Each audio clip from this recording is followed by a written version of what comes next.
मंदा महात्रे के समर्थकों का पत्ता काटा गया। बीजेपी ने निष्ठावानों को सजा दी। सुहासिनी नायडू, इतने साल से तन मन धन से बीजेपी का काम करके क्या मिला? हमारा तो पत्ता ही काट दिया गया। ऐसा आरोप नवी मुंबई की पूर्व बीजेपी नेता सुहासिनी नायडू ने एक प्रेस कॉन्फ्रेंस में लगाया है। उनका कहना है, हम भले विधायक मंदा महात्रे के नेतृत्व में काम कर रहे थे, लेकिन आखिर बीजेपी पार्टी का ही काम कर रहे थे ना, फिर टिकट देते समय हमारा कार्य होने के बावजूद हमें दुर्लक्षित क्यों किया गया? ऐसा सवाल सुहासिनी नायडू ने उठाया है। आइए सुनते हैं क्या कुछ कहा है सुहासिनी नायडू ने। देखिए, सबसे पहली बात तो सर्वप्रथम तरी मला भारतीय जनता पार्टी याच्यावर काही रोष नाहीये, काही नाहीये. काही नेते आहेत ज्यांनी राजकारण केलं आणि भारतीय जनता पार्टी प्रति एकनिष्ठाचा आम्ही खूप बोलतात मोठी किंमत आम्ही चुकवलेली आहे. तुम्ही बघाल, जिल्हा अध्यक्ष हा पद खूप महत्त्वाचा असतो. जेव्हा एबी फॉर्म असते, पक्ष तिकीटचं असं सगळं संदर्भात, तर यामध्ये पक्षाचं जे कार्यकर्ता असतात त्यांना सन्मानपूर्वक त्यांचे डिसिजन घेतलं पाहिजे होते. आज तुम्ही बघितलं 13 तिकीट कापले गेले मंदाताईंच्या समर्थकांचं. आज आमच्यावर हे अन्याय का झालं? 375 लोक चिडवतात आहे आम्हाला येऊन, ह्याच्या कारणामध्ये तुमची तिकीट कापली गेली आहे. ते म्हणजे खंत वाटतं असं हा विषयवर. आम्ही पक्षाचं काम केलेलं, भारतीय जनता पार्टीमध्ये पक्षाचं काम केलेलं, जे पक्षांनी ज्यांना उमेदवारी दिलेली त्यांचं काम केलेलं, त्यांना निवडून आणायचं काम केलेलं, सत्ता आणायचं काम आम्ही केलेलं. तर याच्यावर भारतीय जनता पार्टीने विचार केला पाहिजे होतं. आणि आज तुम्ही बघाल माझ्या पॅनलमध्ये अ ब क ड 4चं पॅनल आहे, ज्यामध्ये 2 महिला उमेदवार भारतीय जनता पार्टीने दिलेली आहे. उषा यमगर आणि वैष्णवी पाटील समते आणि काशीनाथ पाटील. हा घराणेशाही झालेली आहे. या महिला उमेदवारांनी आजपर्यंत 22 काय त्यांच्या सेक्टरमध्ये पण महिलांनी कधी बघितलेलं नाहीये.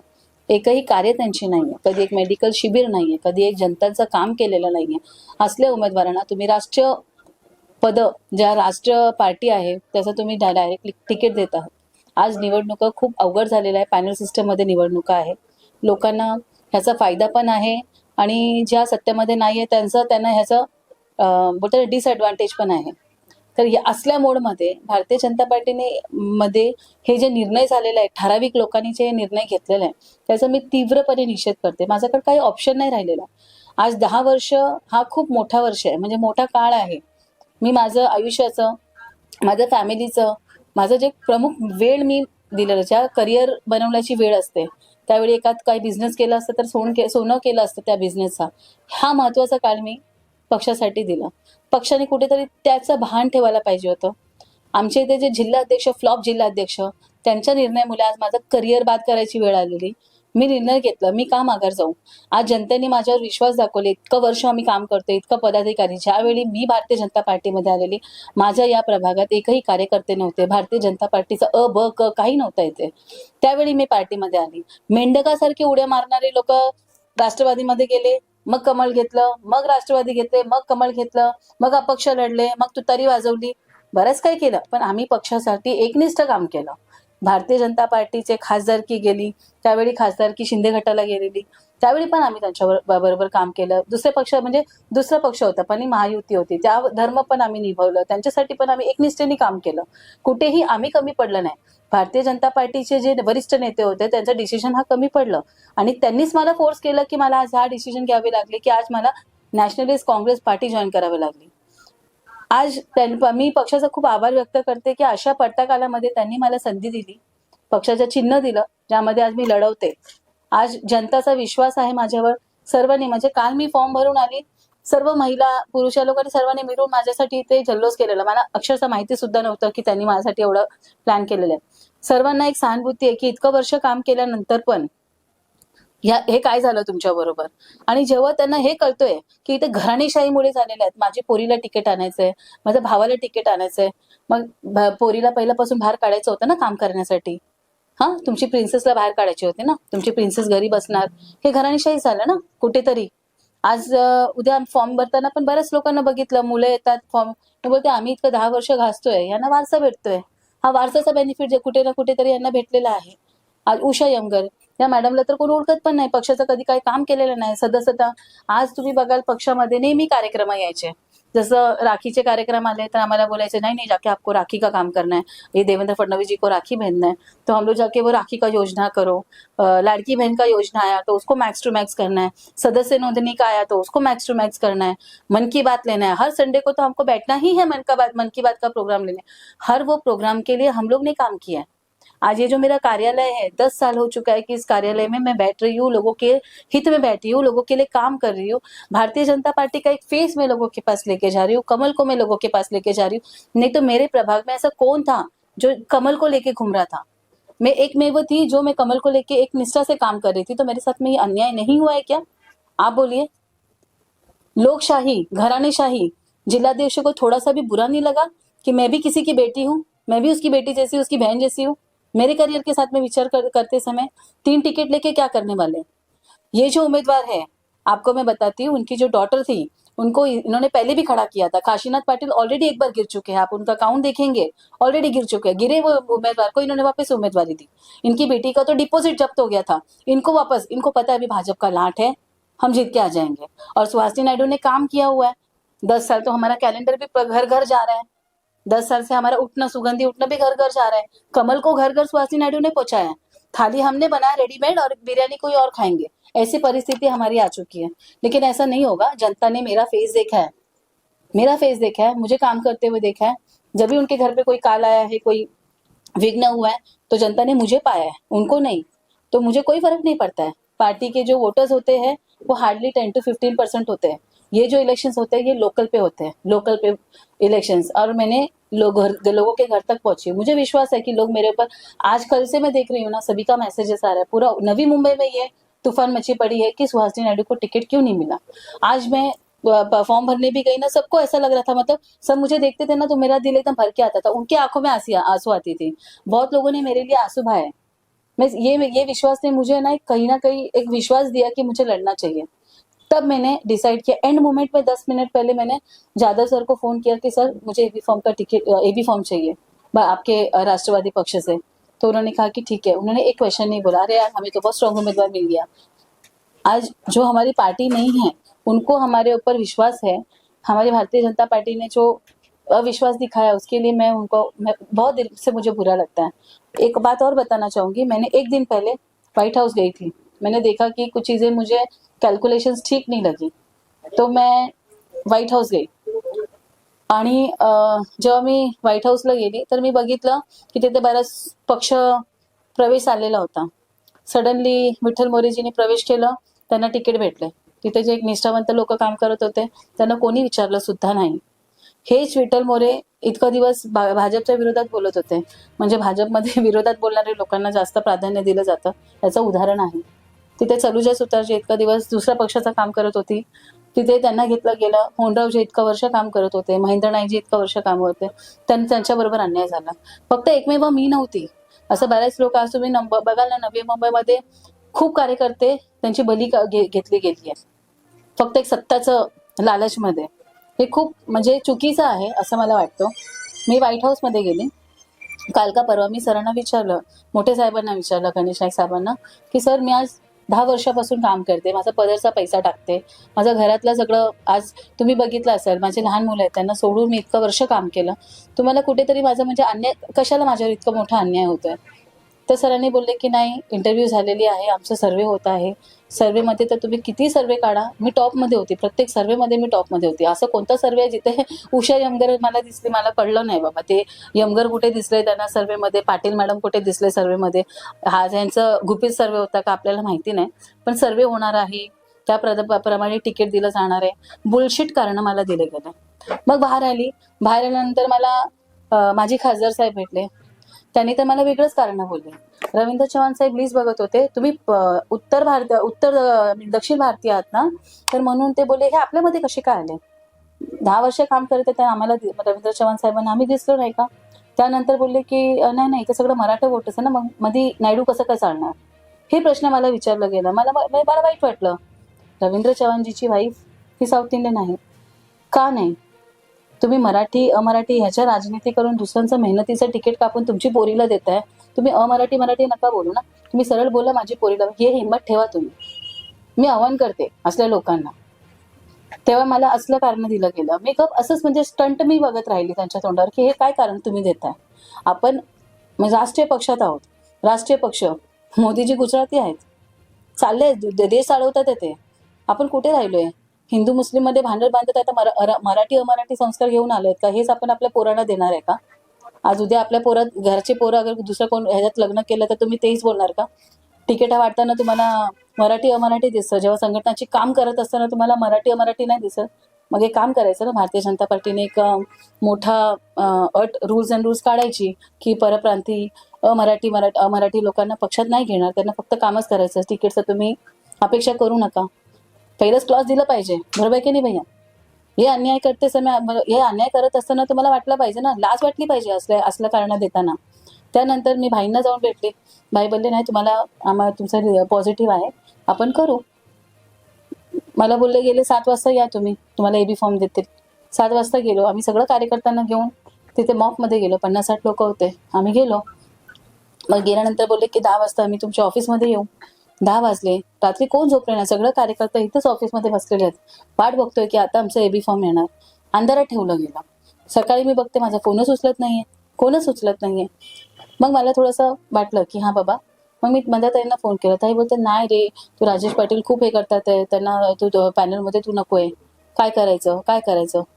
आज आम्हाला असं उत्तर भेटलं तर आम्ही काय करायचं. मग मी विचार केला की फॉर्म तर भरायचं आहे. मग आम्ही तिथे गेलं. माझ्या ताईंचा फोन आला मला की लवकर ये बंगल्यावर. तिथे जाऊन बघितलं तर एबी फॉर्म भेटलं. मग आनंद वाटला की बाबा चला एबी फॉर्म आला. बघितलं तर त्या जिल्हाध्यक्षांचं साईन नाही. तर दुसरा ड्रामा सिग्नेचर नाही आहे त्या एबी फॉर्ममध्ये. त्यानंतर ताई राजेश पाटील सरांना फोन लावतात ते फोन उचलत नाहीये. ते गायबच आहेत. मग फॉर्म कशाला द्यायचं ताई ना. दिशाभूल कशाला करायचं. आज बऱ्याच उमेदवारांनी फॉर्म पण नाही भरू शकले कारण की शेवटचा दिवस होता आणि आम्ही तिथे बसलेले होतो ते उमेदवारीचा फॉर्म घेऊन. बरेच उमेदवार तुम्ही बघितलं असेल. बरेच उमेदवार राजू तिकोने जे आहे सगळ्यांना फॉर्म भरायला पण भेटलं नाही. सगळ्या म्हणजे अपेक्षामध्ये बसलेले होते की अध्यक्ष येऊन साईन करतील. किती अन्याय हा पक्षांच्या कार्यकर्त्यांबरोबर झालेला आहे. हे कारणामुळे मला आज राष्ट्रवादी पक्षात यावं लागलं आणि जनतासाठी. कारण की मला तर काम करायचं. मी 10 वर्ष काम केलेलं आहे आणि सर्वांना अपेक्षा आहे की मी अजून पण पुढे भरपूर काय करू शकते. मी बरंच वचननामा दिलेले आहेत की मी हे करणार ते करणार. ते मीच करू शकते. इथे 10-10, 15-15 वर्ष नगरसेवक राहिले. मशानभूमी सोडून अजून काय नाही दिला. आम्ही ज्येष्ठ विरंगुळा केंद्र बनवलं आमदार निधीतून. आम्ही 2-2 ओपन जिम बनवलं. सुरक्षतेसाठी सगळं कॅमेरा बनवलं. जे नगरसेवक लोक आज मॅनिफेस्टोमध्ये देतात त्या वचननामामध्ये ते ऑलरेडी मी केलेले आहेत. नगरसेवक पद नसताना आज असल्या उमेदवारांना अगर तुम्ही उमेदवार नाकारत असेल तर ह्या भारतीय जनता पार्टीचा लॉस आहे. माझा नाही. मी लोकांमध्ये काम केलेलं आहे. लोकांचा आशीर्वाद माझ्या बरोबर आहे आणि ज्या पक्षाने मला संधी दिलेल्या आहे त्या पक्षाला आभार व्यक्त करून मी आता लढवणार आहे आणि मी माझ्या प्रभागातील 22 क्रमांक क मधून लढणार आहे. मी सर्व प्रभागांना आवाहन करते की मी भारतीय जनता पार्टी सोडलेला आहे आणि आज मी राष्ट्रवादी काँग्रेस पक्ष जॉईन केलेला आहे आणि मी तिथनं लढवणार आहे. तर तुम्हाला सर्वांना काय वाटतं की मी हे जे डिसिजन घेतलेलं आहे ते चुकीचं आहे का. आज जे डिसिजन आहे त्याच्यामध्ये जे मी कामं करणार आहे त्याचा अहवाल तुमच्यापर्यंत येणार. सगळं मी जे काम केलेलं आहे त्याचा अहवाल पण येणार आणि तुम्ही सर्वांनी मला भरघोस मताने निवडून आणा आणि मी आता तुम्ही सर्वांच्या घरी येणार आहे. भेटीगाठी घेणार आहे आणि मला अपेक्षा आहे की तुम्ही मला निवडून आणणार. आणि माझं जे उमेदवारी आहे त्याचं चिन्ह राहणार आहे घड्याळ. आणि घड्याळ जे आहे आपल्या महायुतीमध्ये आहे. माननीय अजित पवार साहेब यांची जे गट आहे त्यातनं आपण लढत आहोत. मी आता अजूनही सरकारची बाहेर नाहीये आणि मी परत पुन्हा एकदा बोलते मला भारतीय जनता पार्टीवर काही रोष नाहीये. म्हणून मी हा डिसिजन घेतला की मी या सरकारमध्ये राहूनच काम करणार. म्हणून मी घड्याळ हे हाती घेतलेली आहे. पण जे वरिष्ठ लोकांनी केलेलं आहे त्याचं थोडं मनात खंत राहणारच. मॅडम जुन्या बीजेपी कार्यकर्त्यांना अन्याय झालेला आहे का असं वाटतंय का आणि जे एनसीपी वाले बीजेपी मध्ये गेले त्यांना न्याय भेटलेला आहे का. तसं झालंय ना. आज तुम्ही बघितलं असाल म्हणजे जे लोक ज्यांना माहिती आहे की आम्ही निवडून नाही येणार आहे. आता तुम्ही बरेच लोक बघणार 10-10 वर्ष 15-15 वर्ष नगरसेवक आहेत पण काही कामच नाही आहेत. बिल्डिंग पडतात माणसं गायब असतात. कामच काही नाहीये. त्यांना फक्त चिन्ह आणि जिथं बघा ना जिधर बोजा उधर सोजा पॅटर्नच आहे की आता माहिती आपल्याला की इथे आपल्याला सरकार येणार आहे. हे सरकार आहे. इथे मतदार पब्लिक वोटर जास्त आहे. एज्युकेटेड जे जिथे त्यांना वाटलं तिथे अगर स्वतःची एवढी लायकी राहिली असते तर त्या पक्षातनंच निवडून दाखवा ना. कशाला पक्ष चेंज करायची गरज आहे. म्हणून इथे पडत येतात सारखे सारखे. स्वतःचा पैसा पावर वापरा आणि तुम्ही करा ना तुमचं कामं वापरा. करा तुमचं निवडणुका तिकडनं. कशाला पडत आलेत लोक. आज प्रत्येक ठिकाणी ते आजी माजी आलेल्या लोकांमुळेच एकनिष्ठ कार्यकर्त्यांची तिकीट कापली गेली आहेत. बरेच लोक आज तुम्ही पॅनल क्रमांक 23 मध्ये बघाल, बरेच आपले कार्यकर्ते होते, त्यांची सर्वांची तिकीट काढली आहे ना. स्थानिक नगरसेवकांची एवढे मतं राहिले असते तर आहे तिथेच निवडून आले असते ना. कशाला इथे यायची गरज होती. तुम्ही सगळ्यांविषयी नाही बोलत हो. म्हणजे बरेच लोक जे इथे तिथे उड्या मारत बसलेले ना, त्यांना न्याय दिला गेला आणि आमच्या बरोबर अन्याय झाला. नागरिकांसाठी ऑलरेडी मी तुम्हाला बोलले की बऱ्याच कामं केलेले आहेत. पण सर्वप्रथम आमच्या इथे स्पोर्ट्स कॉम्प्लेक्स आहे, ज्याच्यासाठी डीपी प्लॅन मध्ये परमिशन आम्ही घेऊन आलेलो आहोत. कारण की प्रत्येक वर्षी ना लोक आव्हान देतात की आम्ही इथे क्रीडा संकुल बनवणार, आम्ही इथे STPA करणार वगैरे वगैरे, आम्ही फायर ब्रिगेड बनवणार. बरेच आव्हाने दिले. 15 वर्ष झाले. त्याच्या आधीच्या नगरसेवकांनी पण नाही केलं. आता 10 वर्ष जे आताचे सध्याचे नगरसेवक आहेत त्यांनीही नाही केलं. पण त्याच्यानंतर आम्ही फॉलोअप करून त्याच्या स्पोर्ट्स कॉम्प्लेक्सचं हिअरिंगसाठी सुद्धा मी महानगरपालिकामध्ये उपस्थित होती. हिअरिंगसाठी पण माझ्याकडे प्रूफ्स आहेत. त्यानंतर स्पोर्ट्स कॉम्प्लेक्सची अप्रुव्हल आम्ही आणलेलं आणि त्यासाठी आमदार सौ मंदाताई म्हात्रे निधी सुद्धा देणार आहेत. त्यांचं फॉलोअप सुद्धा माझं म्हणजे चालू आहे. ते निधी घेऊन मला इथे स्पोर्ट्स कॉम्प्लेक्स पहिलं उभारणी करायची आहे. सेकंड एक आहे की आपल्या इथे मोठा नर्सरी आहे जे सिडकोचा अंतर्गत आहे. ते साईडला करून म्हणजे ते साईड करून तिथे एक मोठा गार्डन आणायचं. कारण की ते सेक्टर 2 आणि 4 मध्ये आम्हाला गार्डन्स नाही आहेत. छोटे छोटे गार्डन्स आहेत. तर ज्येष्ठ नागरिकांसाठी वॉकिंग वगैरे साठी खूप चांगलं होणार तसं एक गार्डन आणायची आहे. आणि पेट्स भरपूर आहेत तिथे आमच्या प्रभागात. तर पेट्स कॉर्नर आम्ही बनवलेला आहे ऑलरेडी. पण त्याचा व्यापार इतकं होत नाही. मी महानगरपालिकाला फॉलोअप करून एक पेट कॉर्नर पण 2 बनवून घेतले ना, जिथे म्हणजे डॉग्स लोकांना आपण नेतो. पण त्यांच्यासाठी पण आपल्याला एक वेगळं ग्रूमिंग सेंटर पण बनवायचं आहे. ते पण एक आपली इच्छा आहे की आपण करून घ्यावी. आणि त्याच्या व्यतिरिक्त जे कॅमेराज आपण आमदार सौ मंदाताई म्हात्रे यांच्या माध्यमातून लावलेला आहे, ते कॅमेराज आता सध्या मला असं वाटतं कमी आहे. म्हणजे मेन एरियाजमध्ये सध्या लावलेले आहेत. पण आपल्याला ग्रूमिंग आतला पण एरियामध्ये थोडंसं लावायचं आहे. मग ते पण वाढीव करून घ्यायचं काम आहे जे आपल्याला करायचं आहे. आणि सर्वात मोठी गोष्ट म्हटलं की इकडचे रोड प्रत्येक 6 महिन्यात डांबरीकरण केली जाते. पण त्या रोडचा काही उपयोग नाहीये. म्हणजे प्रत्येक एक महिन्यात खराब होते. तर रोडला आपल्याला काही चांगलं इन्फ्रास्ट्रक्चर सारखं म्हणजे चांगलं न्यू टेक्निक वापरून रोडचा काहीतरी आपल्याला विचार करावा लागणार आहे. आणि CBSE शाळा, इथे शाळा आहे 102चं, पण ह्या जे एरिया आहेत इथे मोस्टली सगळं हायर एरियाज आहेत, MIG स्टुडंट्स आहेत. तर त्यांना CBSE स्कूल उपलब्ध व्हावे त्यासाठी महानगरपालिकाच्या जे शाळा आहेत त्यांना CBSE करून घ्यायचं आहे. म्हणजे कसं इकडच्या प्रभागातील लोक पण त्याचा लाभ घेऊ शकतात. शिक्षण हे त्यांच्यासाठी इको फ्रेंडली होणार.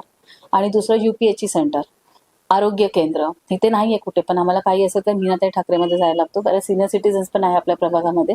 तर जे आपल्या प्रभाग आहेत जुईनगर आणि सांडपाडा आणि नेरूळ या प्रभागासाठी 2 UPA सेंटर पण बनवणं अत्यंत गरजेचे आहे. म्हणजे कसं लांब जायची लोकांना गरज नाही आणि त्यांना जे सुविधा आहे ते आपल्या इथे भेटू शकतो. म्हणजे काही वर्ष म्हणजे तुम्ही बघितलं असेल काही वर्षापूर्वी आमदार सौ मंदाताई म्हात्रे यांचं आमदार निधीतून अप्रुव्हल आलेलं आपल्याला ज्येष्ठ विरंगुळा केंद्रासाठी, जे आता सध्या आपण लास्ट मंथलाच त्यांचं उद्घाटन सुद्धा झालेलं आहे. बनवलं, आता लोक वापर करत आहेत.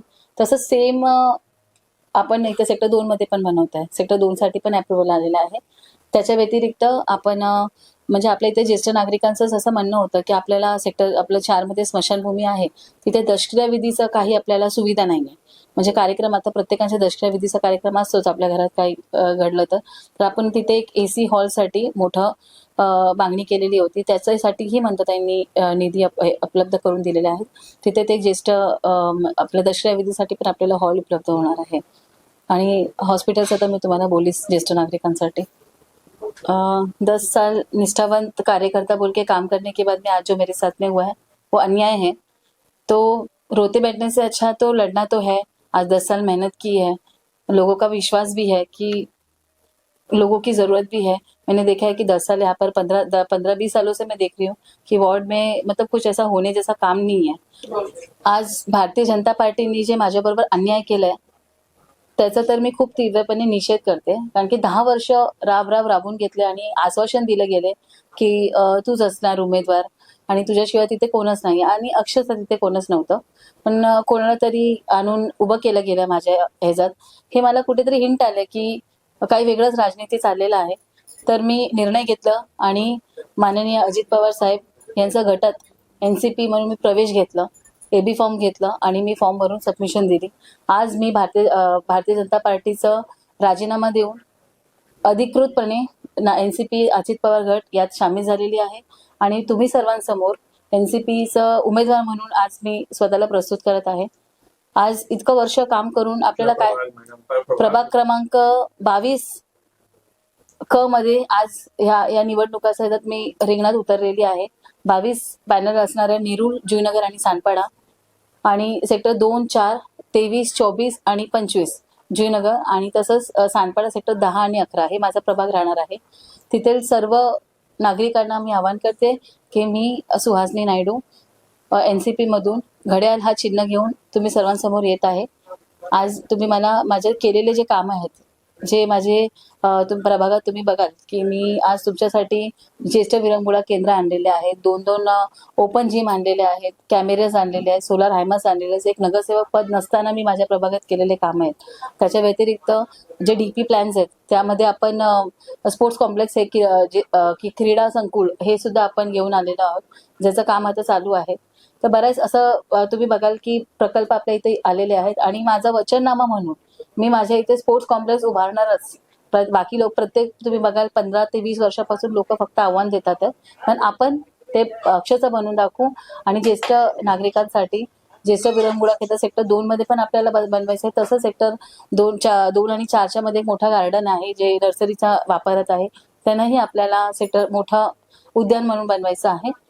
शाळा हे बेसिक नीड आहे लहान मुलांचं. CBSE स्कूल आपल्याला इथे आणायचं आहे.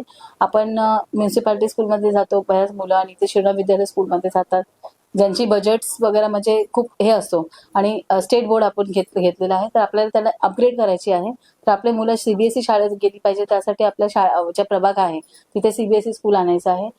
UPSC सेंटर्स आपल्याला करायचं आहे, म्हणजे जनरली लोकांसाठी एक आरोग्य केंद्र असणार, जवळ असणार आणि इको फ्रेंडली असणारे, इको बजेट असणारे ते आपल्याला आणायचं आहे. आणि बऱ्याच आहे जे मी माझा मॅनिफेस्टोमध्ये जाहीर करणार. माझ्या समोरचे BJP आणि शिंदे गटाचे जे कॅन्डिडेट्स आहेत, ऑलरेडी जे शिंदे गटाचे कॅन्डिडेट आहेत, एक तर नवीनच आहे, बाकी 2 म्हणजे घरातलेच आहे, घराणीशाही हजबंड वाईफ आहेत. आणि दुसरं जे कॅन्डिडेट आहे ते माझ्या इकडनं डमी घेतले गेले मला कापण्यासाठी, जे उषा यमगर आणि जे काशीनाथ पाटील त्यांची मुलगी आणि काशीनाथ पाटील 3 कॅन्डिडेट माझ्यासमोर उभं केलेलं गेलं. पण तुम्ही बघाल जुईनगर असो, त्यांना जुईनगरच्या गावात पण लोक त्यांचा विरोध आहेत आणि त्यांना म्हणजे कधी काही सामाजिक कामं सुद्धा केलेले आहेत, लोक ओळख सुद्धा नाहीये त्यांचं. उषा यमगर हा नाव लोकांसाठी खूप नवल आहे. तर मी जास्त म्हणजे माझं कामाने मी पुढे जायचा प्रयत्न करणार आहे. मी म्हणजे त्यांना काय असं चुनौतीमधून मला काही करायचं नाही. त्यांचा प्रचार ते स्वतः त्यांचे बघतील, कारण की त्यांना स्वतःला माहितीये की त्यांनी काय काम केलेत आणि कोणत्या माध्यमातून घराचा वारसा म्हणून ते फक्त एक उमेदवारी घेऊन आलेले आहेत आणि मी माझं बलबुतेवर घेऊन आलेली आहे आणि त्यांना जसं टक्कर द्यायचं ते मी देणारच. देखीये हे जे पॅनल आहेत हा खूप मोठा पॅनल झालेला आहे आणि पॅनल क्रमांक 22 जे नेरूळ, जुईनगर, सानपाड्याचे जे मोठा पॅनल आहे हे मर्यादित नाहीये फक्त सेक्टर 2. तर सेक्टर 2, 4 हे जे प्रभाग आहेत ना, हे माझे 100% माझे वोटर्स आहेत. यातलं वोटिंग जे आहेत ना, आज माझ्यावर अन्याय झालेला आहे त्याचं उत्तर माझ्या प्रभाग देतील माझ्या माध्यमातून. राहिलं जुईनगर, सानपाडा, तिथे पण बरेच आपले लोक आहेत. मी तिथे पण माझं कामं आहेत, असं नाही की तिथे कामं नाहीये. तिथे पण मी कामं केलेले आहेत आणि मी घर जाणार आणि